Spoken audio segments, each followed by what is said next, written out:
You are watching The Big Story. I'm Sean Yao. I'm Maricel Halili. And I'm Denise Tan. Tonight's big stories. Yet another battle in Congress for Vice President Sara Duterte. After being questioned over confidential fund spending, she now faces an impeachment complaint. The International Criminal Court now wants more witnesses to come forward.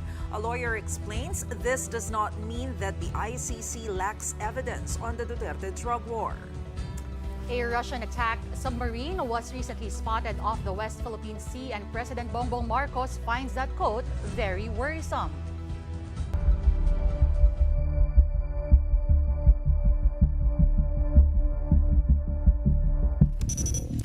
Biggest story on this Monday, an impeachment complaint has been filed against Vice President Sara Duterte in the House of Representatives. And looking at the case's grounds, her alleged crimes range from betrayal of public trust to throwing tantrums in public. For the complainants, it will be a race against time. With the holiday break and the midterm elections coming, it will be a long, drawn-out legislative process. And it will also be a race for support. This early, a House leader does not see the impeachment complaint making it out of the lower chamber. Marian Enriquez has tonight's big story. With 24 articles of impeachment, the formal move to oust VP Sara Duterte has begun. There were 16 signatories in the complaint, including keen victims of the Duterte drug war, members of party lists and other sectoral groups, human rights advocates, and other activists. Akbayan endorsed the complaint, while former Senator Laila De Lima acted as the group's spokesperson. Out of the 6 grounds for impeachment laid down in the Constitution, 5 po yung grounds.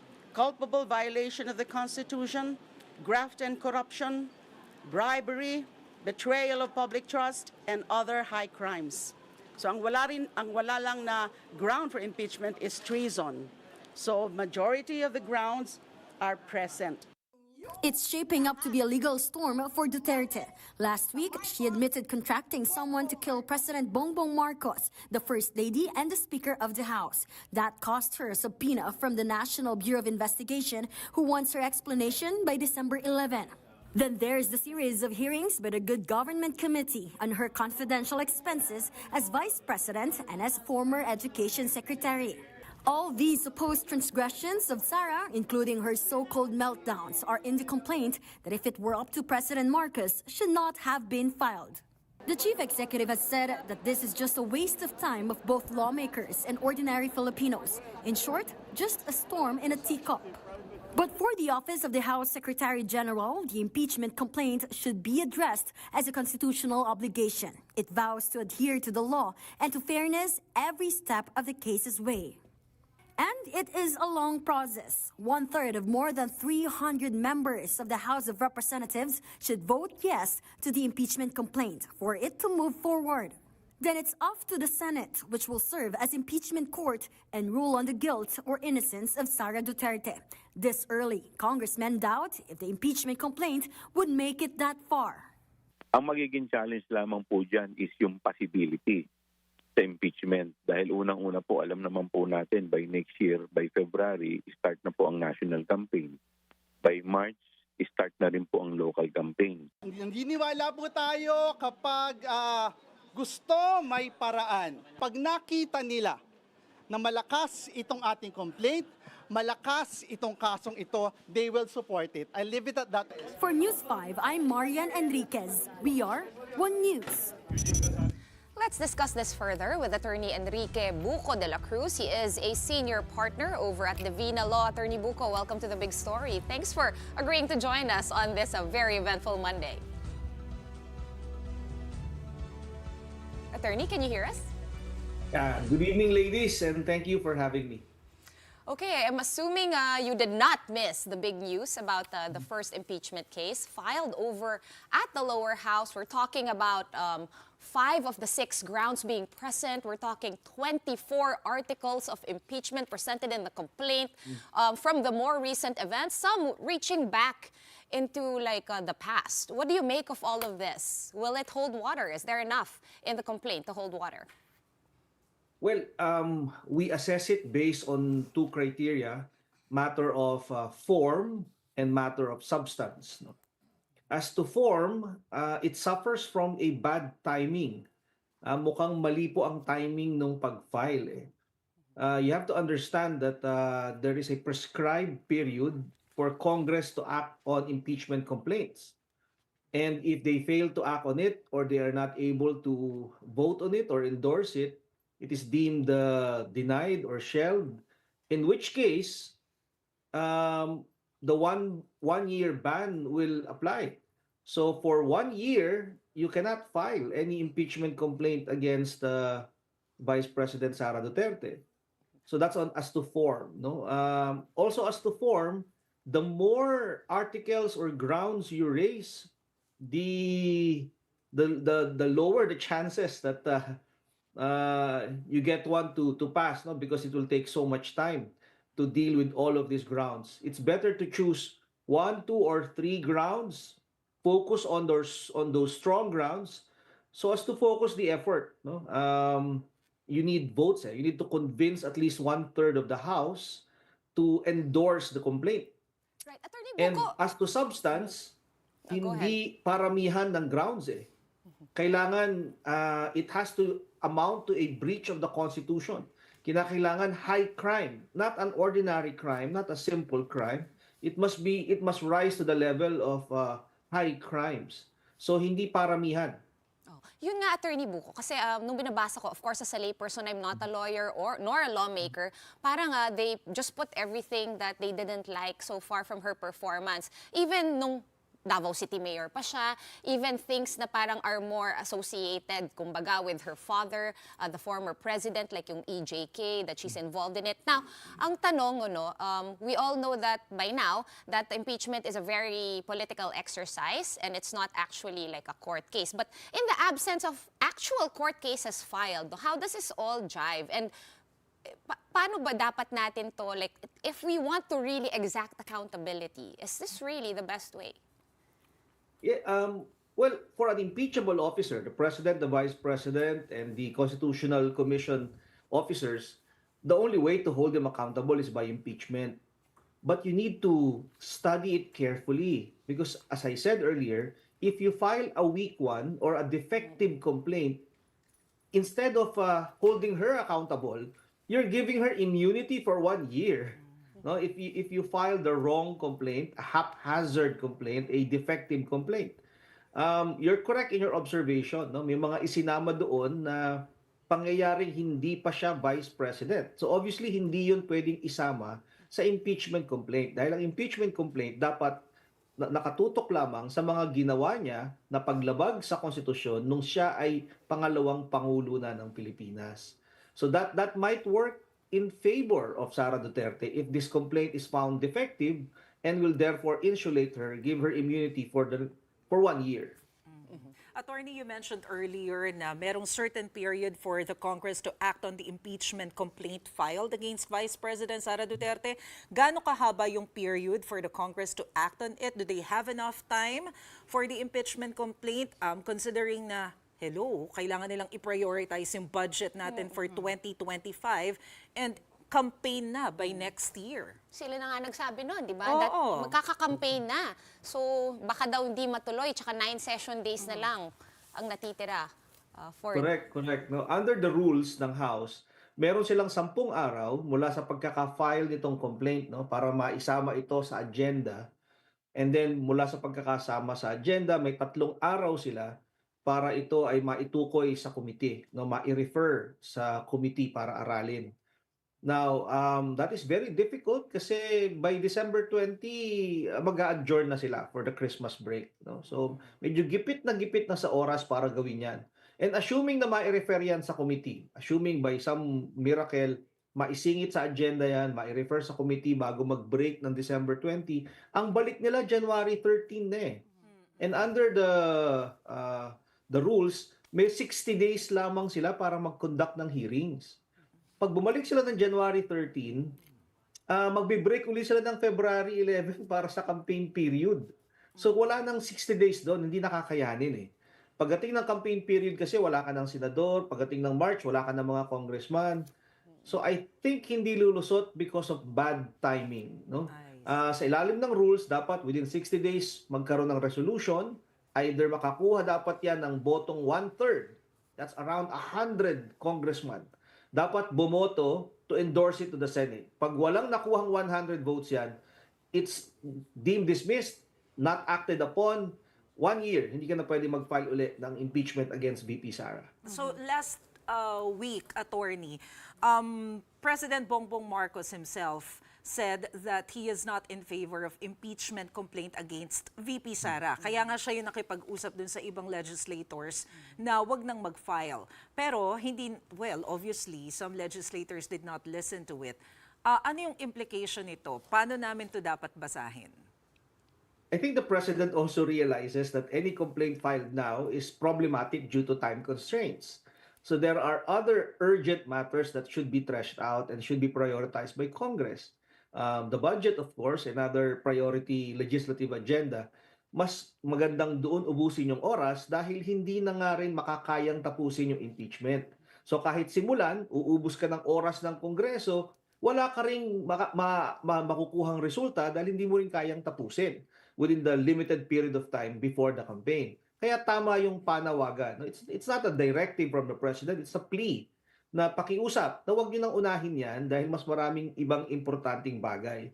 I think even if the grounds were substantial, I'm not saying they are substantial, but even if they were substantial, it suffers from wrong timing.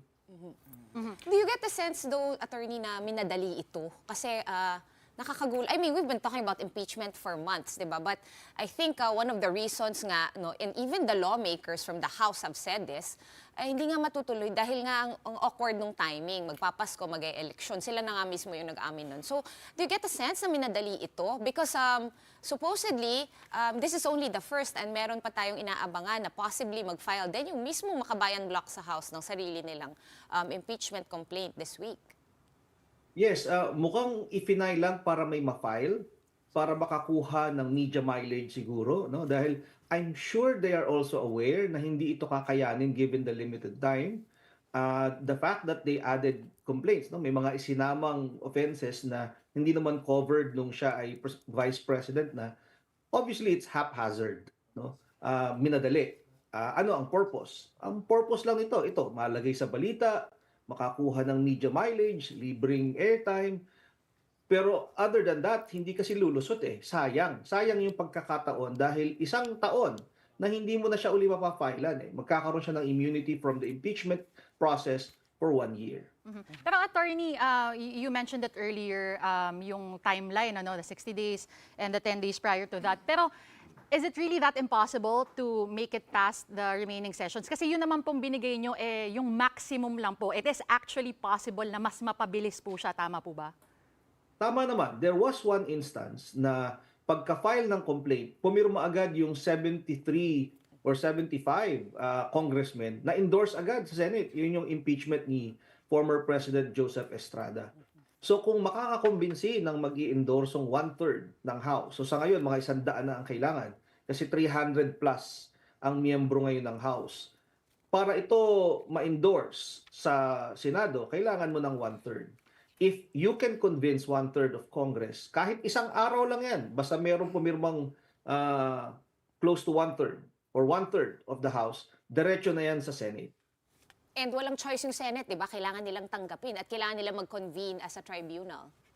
Correct. Kahit panahon ng kampanya, kailangan nilang huminto sa kampanya at mag-conduct ng trial dahil meron din silang rules, meron ding prescribed period na kailangan nila itong simulan at sila ay magiging parang mga hukom, judges. Okay. But again, the threshold is kung makakakuha ka, if they will be able to get endorsement, signature, 1/3 from the members of the House.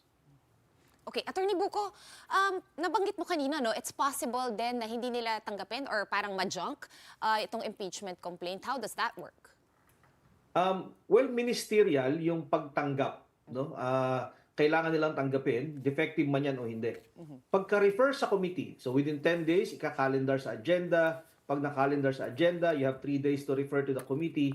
Now, the committee will determine kung ito ay sufficient in form. Doon pa lang, pwede na magbutuhan base sa form. At pag hindi lumusot, the committee itself can reject this. Pag na-reject yan, tapos na. wala nang pag-uusapang impeachment. Pero as I said, mag-a-apply na yung 1-year ban. Dahil once the complaint is referred to the committee, ibig sabihin na initiate na ang impeachment process. The 1-year ban applies kapag na-dismiss yun or na-reject. But The like, committee can also vote, kahit sabihin ng committee this is sufficient in form, pagbobotohan din nila kung sufficient in substance. So 2 beses boboto ang committee. Usually ginagawa yan after mag-hearings. Ang problema nga natin, baka wala ng sapat na oras para mag-conduct ng hearings. pero pwede ba rin itong ma-railroad? Because given na we've seen 2 straight Congresses with a supermajority, we've seen how fast they can move because they are united there. Is it possible no to kind of kumbaga madaliin to or baka may loophole silang nakikita na hindi natin nakikita that they can take it through that? Are you seeing anything, attorney? I don't want to raise false hopes. Mukha hong hindi makakakuha ng ganung boto. Mukha hong hindi kayang i-railroad for several reasons. No? Number one, as I said, the timing. Number two, the mixed signals coming from Malacanang. No? And number three, the leadership of the House. Walang ganung direksyon. No? Na may instruction, may directive na i-railroad ito o madaliin. For the complainants to get 1/3 of the House immediately within a short period of time, you need the House leadership. You need Malacanang, no? To direct the members of the House to convince those in the majority in the coalition to act as one. Pero sa ngayon kasi iba-iba ang tinig. Ibig sabihin walang iisang himig, walang iisang utos, walang iisang boses. So I don't think this can be railroaded. It will follow the natural course of the time and rules and procedures, and it will die a natural death. Attorney, aside from the impeachment complaint filed earlier today, of course, baka meron pa tayong aasahan na iba pang impeachment case that will be filed against VP Sara. What will happen kapag ka nagkasunod-sunod yung impeachment cases? Automatic ba yun? Will it be consolidated or will this make things more complicated? It will make things more complicated, pero as I said, ministerial ang pagtanggap ng House ng impeachment complaint. So pag may nag-file ulit, tatanggapin lang yan ng House. At tulad nung sinabi ko kanina, dadaan din sa proseso. No? Pagbobotohan kung sufficient in form, sufficient in substance. Kung sakasakaling parehong sufficient in form, parehong sufficient in substance, pwedeng pagsama-samahin into one articles of impeachment. Meaning, isa lamang yung complaint na ipapadala sa Senado manggagaling sa Kongreso. Kahit na 3, 4, 5 yung complaint, isa lamang yung set, yung articles na ipapadala sa Senado. So, mako-consolidate din siya kung lulusot sa committee. Okay. For example, no, dagdagan natin yung example ni Maricel kasi curious din ako. Kunwari lumabas nga yung second impeachment complaint, let's say later this week, who decides, after nung botohan na sinasabi ninyo ng committee, form, and then substance, who decides paano siya i-consolidate, which particular articles, which particular grounds, yung committee ba on justice? No, the whole Congress in plenary will decide which articles will be endorsed. In previous impeachment cases, the House leadership forms a prosecution panel. No? The prosecution panel, ito yung mag-act as the prosecutors, mga taga-usig ng impeachable officer. Sila yung pipili, sila yung gagawa niyan, sila yung maglalagay ng exact language. Kasi the language of the complaint is important. So kahit na 3, 4, 5 yung complaint, pagsasama-samahin yan into one set, isang complaint lang with articles of impeachment, pipili sila ng pinakamatitibay lang, at yun ang ihahain nila sa buong plenary. No, pag lumusot sa committee, hindi pa tapos. Kailangan mo pa rin makuha ang boto ng plenaryo. The whole Congress will have to vote on it. And if you get 1/3 of Congress, then yun ang ipapadala sa Senado. Not the various complaints, but only one set of complaint. Attorney, pag umabot ito, let's say umabot siya sa Senado, sino po ang mag-preside over the impeachment trial? The Chief Justice of the Philippines will act as presiding justice, and the members of the Senate will be converted into senator judges. No? So sila ay magiging mga hukom at ang magiging presiding officer ay ang Chief Justice. So technically, hindi sila Senado. sila ay magiging impeachment court. So, hiwalay yung trabaho nila bilang senador. After ng impeachment hearings, pwede silang magsesyon sa hapon. Tuloy pa rin yung pagiging senado nila. Pero habang sila ay gumaganap sa kanilang katungkulan bilang senator judges, nagbabagong anyo sila. No? They become the impeachment court. Okay, so attorney, in an event na lumusot sa komite itong impeachment case ni VP Sara, umabot sa impeachment court, ano yung legal options ng presidente? Well, the president has no Or ng vice participation. president, No? rather. Sorry. The vice president also cannot resign. She has no other option but to attend.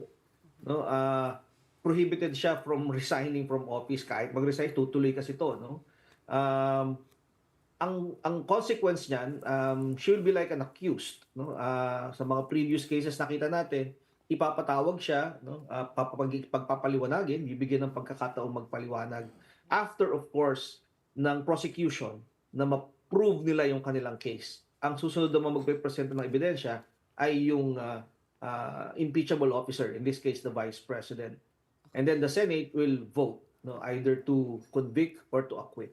Attorney, let me rewind lang a bit, no? Of course, we're talking about yun and so many what-ifs, right? But yung actual na nangyayari ngayon, no? Siyempre, ang pinagdedebatehan natin, confidential funds, the alleged misuse. We've heard different arguments from both sides, right? On one hand, the VP says, di pa nga tapos, let the COA finish their audit because meron pang legal process yan of file ng ganito and then pwede ka pa mag-submit ng extra hanggang ma-resolve. At the same time, sinasabi ng Congress, there's no prescribed time for us to do a hearing in aid of legislation.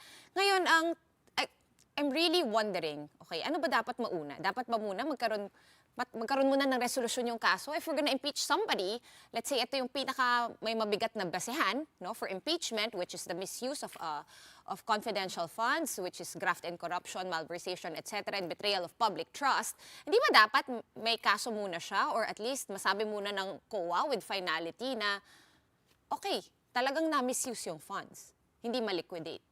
Okay. Distinguish natin, no? Kung ordinaryong opisyal ng gobyerno, any other elected official except the president and the vice president, tama yung sequence na yon, no? Kasuhan mo muna sila. Pag nakasuhan mo sila, then tsaka nyo po pwedeng sabihin na meron nga silang ginawang illegal, no? Dahil pwede mo silang kasuhan. The problem with the president and the vice president, you cannot sue them. You cannot charge them, no? You need to impeach them first. So baligtad. So hindi tama yung argumento na bakit nyo ako iniimbestigahan o ba't kayo nag-iimbestiga, hindi pa tapos ang COA. Dahil isa lamang ang pwedeng mag-imbestiga sa President at Vice President and other impeachable officers, and that is Congress. No, because Congress has the power to impeach, and therefore sila lang ang pwedeng mag-investigate. Hindi kailangan ng Kongreso na hintayin ang resulta ng investigasyon o findings ng COA bago ito mag-imbestiga kung paano ginastos ang pondo ng bayan. Pwede nila itong gawin at any time in aid of legislation. At yung paggawa ng budget is part of legislation. So yung pagtatanong, pag-iimbestiga kung saan napunta ang pondo para maplano mo yung ilalagay mong pondo for next year ay bahagi ng trabaho ng Kongreso at Senado at pwedeng gawin anytime. Attorney, let me just go back to what you said na hindi po pwedeng kasuhan ang Vice Presidente. Isn't the Vice President, di ba po, she is not, does not have immunity from suit? Tama po, wala siyang immunity from suit, pero siya ay impeachable officer. So yun po ang kaibahan, no? Dahil siya ay impeachable officer, hindi mo siya po pwedeng tanggalin sa pwesto, paharapin sa anumang kasong administratibo o kriminal nang hindi mo muna siya natatanggal sa kanyang pagiging vice presidente. And you can only do that by impeachment. So, okay, medyo bago to sa amin kasi they always bandy about di ba? Naririnig natin, the Vice President is not immune from suit, the Vice President is not immune from suit. So, ang dapat magawin is impeach siya muna bago siya kasuhan sa normal na korte, like everybody else. Yes, marami nang naunang halimbawa niyan. Ano? Merong isang kasong ifinail against a tanod bayan, a prosecutor, no?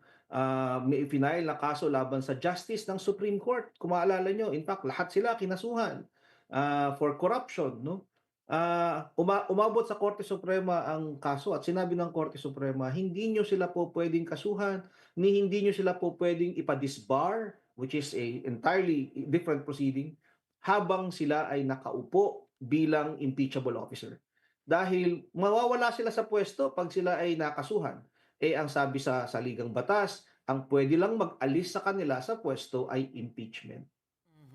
Pahabol lang, attorney. You mentioned earlier na, of course, kapag impeachment complaint, obligado si VP Sara na mag-attend doon sa hearing. Pero nakikita natin sa mga previous congressional hearings, she was not very cooperative. So what will happen if she still refuses to attend impeachment cases or impeachment proceedings, just in case na lumusot sa komite? Under the rules of the Senate, tutuloy-tuloy nila yun eh. The accused, the respondent in this case, can waive. No? Kung ayaw niyang mapakinggan ang kanyang panig, pwede namang hindi siya magsalita. Karapatan niya yon, no? Na hindi magsalita. Pero hindi mapapakinggan ang kanyang paliwanag at hahatulan siya ng Senado base lamang sa ebidensyang hawak nito. No? So, yun ang risk. Pwede siyang makasuhan, ma-charge at ma-convict based lamang sa ebidensya ng prosecution kung hindi siya sasagot at magpapaliwanag. Sa Amerika, may halimbawa tayo na si President Nixon, hindi na hinintay yung impeachment. Nung ito ay lumusot mula sa House, nung dadali na sa Senate, inunahan na niya, nag-resign na siya. No? So, yun yung mga, at yung Senado, hindi na tinuloy kasi nag-resign na siya. So, those are the possibilities. Pero yung mag-i-insist, no, if she will take a position that she will not participate, it will not stop the impeachment court from proceeding. Magtutuloy-tuloy po yun at maglalabas na desisyon base lamang sa ebidensyang meron sila. Okay. Maraming salamat for everything that you talked us through tonight. And of course, for sharing your time and your knowledge with us, Attorney Enrique Buco de la Cruz, Senior Partner of Divina Law. Thank you so much for your time. The International Criminal Court is not calling for more witnesses because it lacks evidence on the Duterte drug war.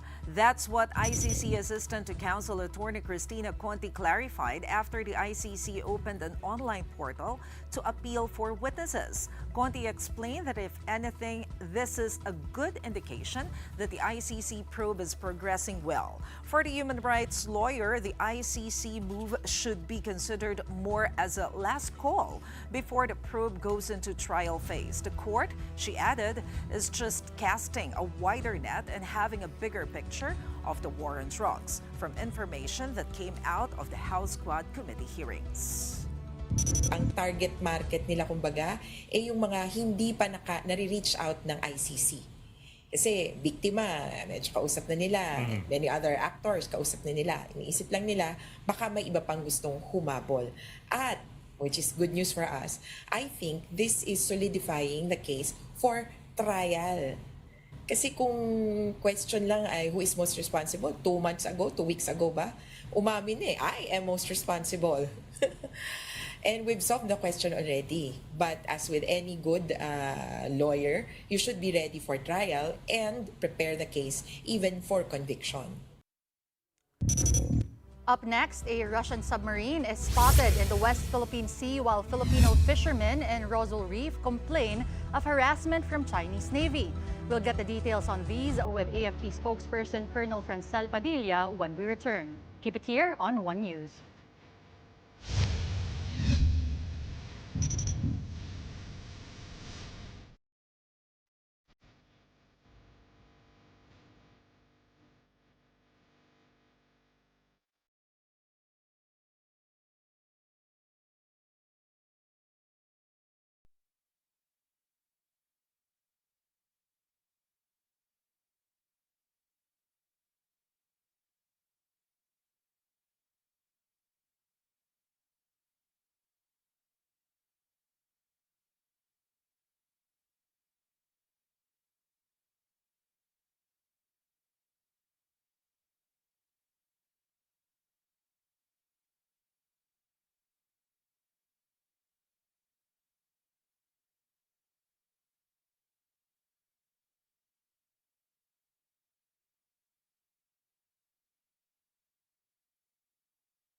Welcome back. You're still watching The Big Story here on One News.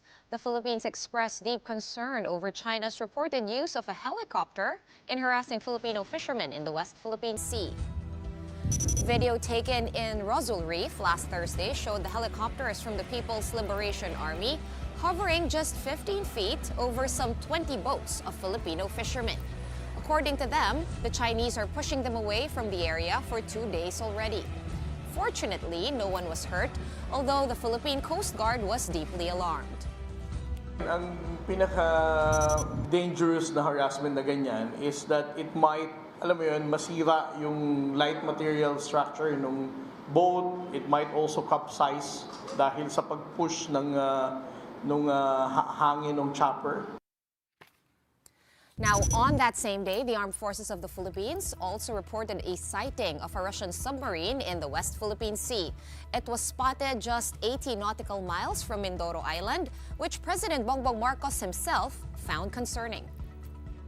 All of that's very concerning. Any intrusion into the West Philippine Sea of our EEZ, one of our baselines, is very worrisome. So, yes, it's just another one. According to the National Security Council, a Philippine Navy frigate immediately tailed and sent a radio challenge to the submarine. The Russians answered that they were just waiting for the weather to clear up before heading home to their home port in Vladivostok. The submarine was en route to Russia after they joined exercises in Kota Kinabalu, Malaysia. On the way na siya pabalik sa kanyang naval base sa Vladivostok. Sabi naman siya na nag-aantay lang siya na gumantay yung panahon. Let's discuss this some more with Colonel Francel Padilla, spokesperson of the AFP, or the Armed Forces of the Philippines. Colonel Padilla, thank you so much for joining us tonight. First, tell us how you were able to spot the Russian submarine. Were we doing air patrols? Were they sea patrols who spotted them? What happened? First of all, good evening, Sean, Mase, and Denise, and thank you for having us tonight. Foremost, this submarine was detected by our radar that is from the Philippine Navy. And so this was reported to us, and we confirmed that it was on November 28th that this Russian submarine identified as UFA 490 was sighted 80 nautical miles west of Cape Calavite, which is in Occidental Mindoro.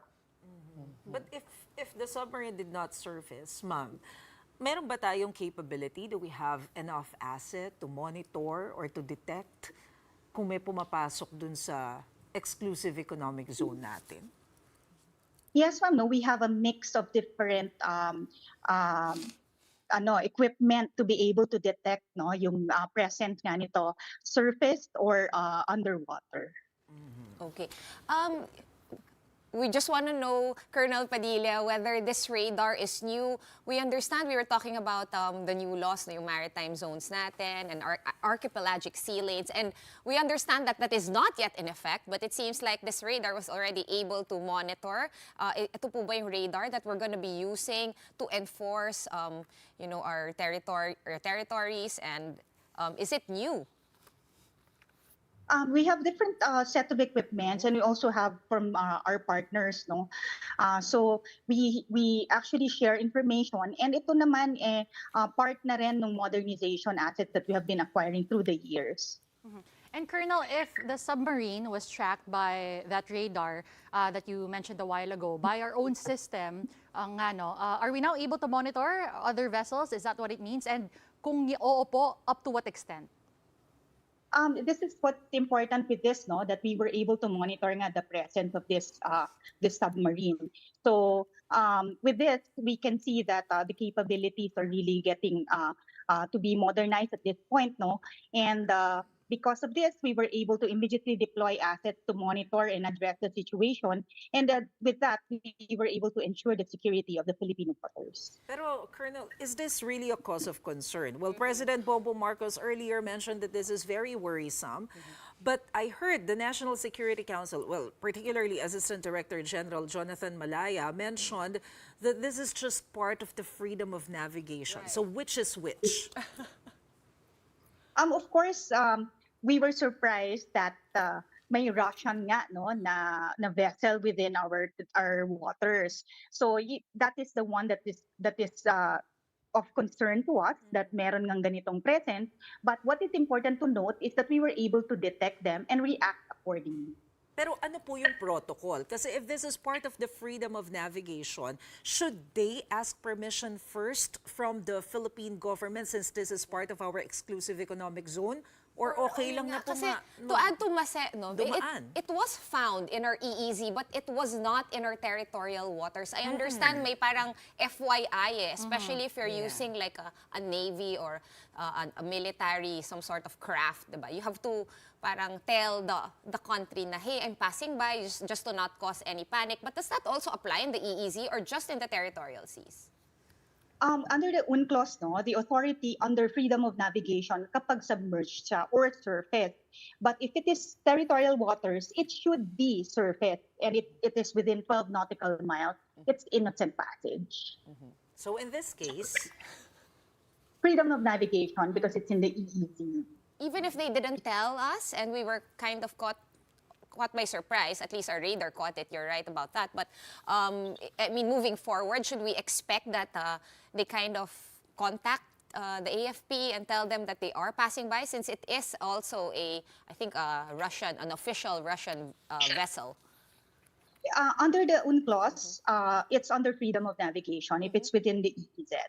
Okay. so having said that, does it mean that the Russian sub or the Russian government does not have any violation when it comes to this issue? Kasi, well, the way I understand it, when you say EEZ, tayo yung may karapatan na mag-exploit dun sa resources or it has something to do with the economy, right? So, since wala naman silang in-exploit, hindi naman sila nag-loiter and they just, kailangan lang nilang mag-surface because of bad weather, they don't have any violation. Is that correct? As they were just passing through. And during the time that the Navy has issued the challenges, they were very cooperative and told us the real reason that they were just waiting for the weather to clear. And Colonel, they're saying now, if there's one thing that we learned from this is that we can now swiftly respond to such incidents, for escort or to intercept. How fast was our response time to the submarine's presence? When we were informed of the presence, no, we immediately deployed the BRP Jose Rizal FF-150, and it established radio communications with the submarine. And the submarine confirmed its identity, its crew complement, and the navigational intent. So the Russian vessel actually stated that it was just awaiting improved weather conditions before proceeding to Vladivostok in Russia. So the Philippine Naval Forces, including the FF-150, escorted, and we monitored the operations to ensure that the submarine compliance with maritime regulations within our Philippine Exclusive Economic Zone was been nasunod talaga to the letter. Okay, since that's pretty much settled, I think let's move on to the Rosal Reef, where Filipino fishermen supposedly are complaining because they have been experiencing harassment from Chinese vessels around that area. Do we have confirmation, Colonel, kung is this Coast Guard, Chinese Coast Guard, militia vessels, or PLA vessels? At this point, the statement was given from our Philippine Coast Guard, so we defer it from our Philippine Coast Guard and the details of that.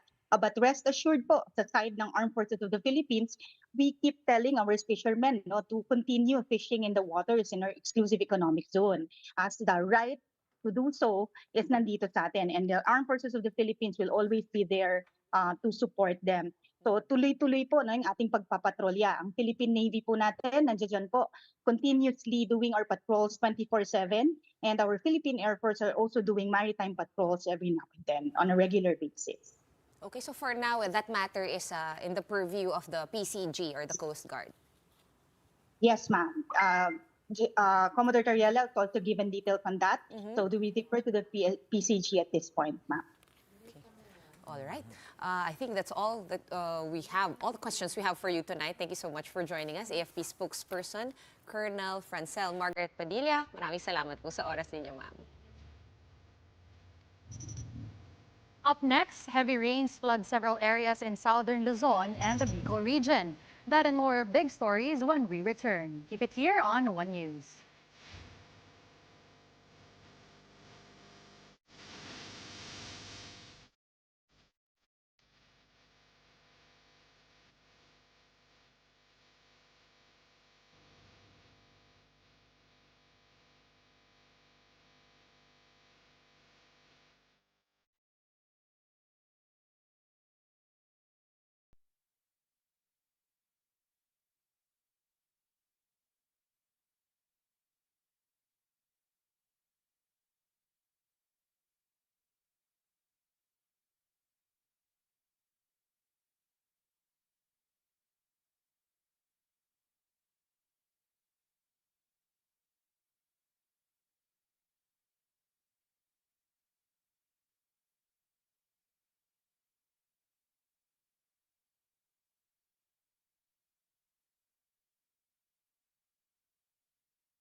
Welcome back. You're still watching The Big Story here on One News. Metro Manila and some parts of southern Luzon experienced scattered rains due to the effects of a shear line from the Amihan. A shear line is when the cold air of the northeast monsoon or Amihan meets the warm air of the Pacific Ocean. This caused intense rainfall in parts of Quezon Province and the Bicol region, leaving several areas flooded. Pag-asa says the shear line will persist and will continue to bring moderate to heavy rains this week. Tomorrow, moderate to heavy rains is forecast in Quezon, Aurora, Isabela, and Cagayan, which will continue in Cagayan and Isabela until Wednesday. Affected residents are advised to remain alert against floods and possible landslides. PLDT's wireless unit Smart Communications has blocked nearly 2 billion malicious text messages from reaching customers within the first 10 months of 2024. According to a statement by Smart, more than 200 million malicious messages and 46,000 numbers have been blocked in October alone. According to the company, fake cell towers allowed scammers to keep sending malicious messages to mobile users in localized areas. PLDT and Smart has collaborated with the National Telecommunications Commission and the Cybercrime Investigation and Coordinating Center to catch and apprehend these fraudsters. Of course, telcos are still advising and urging subscribers to be vigilant in clicking links or answering unknown phone numbers, especially this holiday season. But they have a new style now, not just on text messages, sa mga Viber messages. I don't know kung nakaka-receive kayo, pero ako, I received several messages in the past few days through Viber. Tapos parang ang style nila, nag-aalok sila na, do you want to have an extra income? Something Yes, like that. I always get that. Tapos also on WhatsApp. Ako sa Telegram. Diba? Madalas. Sa Telegram. Pero the most text I would get is through yung ano talaga, yung text message. SMS. SMS and SMS. Tas ang gagaling because usually you identify them pag yung random phone number lang. Yes. But now they have the name of the They have company. names. Oh, yeah. Tapos if you're not too focused on it, makikita mo kunyari yung certain app may extra letter S. Oo. extra May konting letter wrong A, spelling. May konting wrong spelling. Ayun nga, kung malabo pa naman yung mata mo, pinag-uusapan lang natin. Malabo na yung mata nating tatlo, di ba? Except for Denise, na nagpaayos ng mata. Pero parang minsan di mo na mapapansin may isang That's may right. isang extra letter doon or yung letter Y naging letter Yes. J. Mga So ganyan. parang just to be safe, delete na lang. Dati ginagawa ko, binablock ko pa yung number eh. Pero masyadong Sobrang madami dami para na. i-block mo lahat ng number. So delete na lang ng delete. Yes. Kasi yung worry ko doon, baka mamaya, meron akong na-miss na link pala na nasend. Although ngayon, they're very careful na eh. Wala nang link na nasasend sa text Yes. messages. Di ba? Kasi But just to binablock. be sure, Yun yata yung mga delete. binablock. Pero yung Oo. isang because we were talking to Sir Monisberto, the Think Ka Muna campaign nila, Right. and they said na one of the best things that you can do also is, let's say makakuha ka ng text na saying, oh, you won this in a certain app, you go to the app. Because if they send you a text message, they're also gonna send you a message on the app. Sigurado daw yun. Yung inbox doon sa Oo. app. Yun nga, so if yung sobrang lately pinag-uusapan natin, no, Christmas season, laging umaakyat, no, yung mga petty crimes, kasama na yung mga scammers. And if you're wondering how scammers nowadays send yung hindi na lang random numbers, pero yung may pangalan na doon sa taas, doon sa Yes. yung sender name, kumbaga. Meron daw silang IMSI catchers. Ano ba ibig sabihin ng IMSI? That means International Mobile Subscriber Identity. So they basically, anyone with that machine can go to a crowded place, turn it on, and pwede niyang isend sa lahat ng tao in the vicinity. So, I think even if you're Passing passing, by. nakakotse ka, masagap nung, ano ba tawag doon? Like the tower or the machine. Because yes. ginugal namin to, you can actually buy that online. Yes, sa Oo. Lazada. Ay, sorry. So Hindi yan ang hindi ginagamit tutulad- ng mga politiko para madaling makapag-campaign. Blast agad. Yung mga text blast, dala nila Yeah. yan sa mga barabarangay, di ba? So yun nga kasi kaya daw nitong machine ma-detect lahat ng cellphone. Kunyari, may extra cellphone ka sa bag, hindi ko nga alam, pero alam nung machine na may extra cellphone ka sa bag. So I guess, kailangan talaga natin maging aware.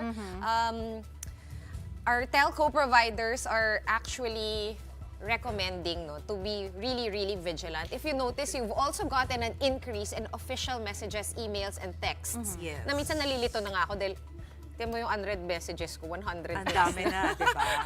Combination of scam messages and yung totoo. advice. Yes, Oo. that's true. Advice na parang do not fall for scam. Yeah. So the thing is, if you don't know the number, whose number is it, huwag nyo nang pansinin. Delete it agad. Correct. Oo, Kasi kung if it's importante yan, important, tatawagan niya kayo. Exactly. Hindi ko lang sure kung napaka old school method na ba yun. Hindi. no? Ako nag-block ako eh. Tsaka Nag-block. auto-reject. Oh, Auto-reject of unknown numbers. Anyway, pwede natin pag-usapan pa yan in the next time. But now, that will have to do it for our show tonight. And just to remind everybody, it's 23 nights to go before Christmas. We are One News, all sides, all the time. Thanks for tuning in. Good night, and we'll see you tomorrow. But wait, there's more because coming up next is Play-by-Play with Andre Felix and Cheska Liton. Kalao, Cheska, Andre, what do you guys... Nakasave ba number ko sa'yo? Nung nag-text ako, sabi huyu eh. Naka-block. Naka-block ka, naka-auto-eject ka na. Denise, auto, ano? Ano yun? Auto-eject. Auto-reject? Mas sa'yo naman hindi, no? Hindi. Hindi. Buti na sabi mo. But, Ka-chat lang kita sa Instagram, wala nga akong number mo. yeah, So alam yeah. ko na ikaw yun. No, pero tama yun what you said, di ba? Kasi there are a lot of scammers, lalo na ngayon. We're talking about it. It's almost Christmas. So laganap yung mga kanya-kanyang modus, different scammers to get away with it. Sobrang dami. Kaya ingat lang. I have learned to not answer random Yes. numbers. Kahit ako nga, hindi niya Exactly. ina-answer. Random number ka. Who you? Who you? You want anything from the coffee shop? Who you? But thank you, Tita Sean, Ate Mase, and Tita Denise. We've got the latest NBA scores on the show, an action-packed UAAP weekend. And we've got Gilas Pilipinas live in the studio to talk about the upcoming eFIBA Season 3 World Finals. Another packed show today. First Monday of the month of December. I'm Andre Felix. And I'm Cheska Liton Kalao. And here's tonight's play-by-play.